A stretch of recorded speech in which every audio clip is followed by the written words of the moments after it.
Esto te va a sorprender. Asturias no es solo impresionante, es un lugar donde puedes despertar rodeado de naturaleza, cultura y tranquilidad. Permíteme mostrarte la casa de vacaciones que lo une todo. Escondida en el encantador pueblo de Colombres, esta casa de vacaciones es tu puerta de entrada a lo mejor de Asturias.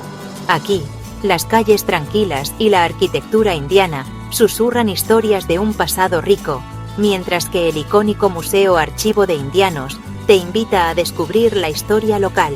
Sal y estarás a solo unos minutos de algunas de las playas más impresionantes del norte de España.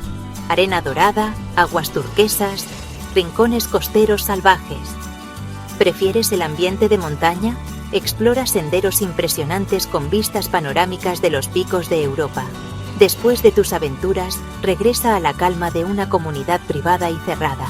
Relájate en tu amplia terraza, la barbacoa chisporroteando, las risas resonando, el aire de la montaña a tu alrededor. Dentro, encontrarás una sala de estar luminosa, una cocina totalmente equipada y habitaciones acogedoras llenas de luz solar y comodidad. Wi-Fi, estacionamiento privado, ropa de cama limpia y calefacción están incluidos. Así que, ya sea que busques descanso, aventura o un poco de ambos, Vivienda Vacacional. Entre mar y picos es tu refugio asturiano perfecto. ¿Listo para crear recuerdos inolvidables?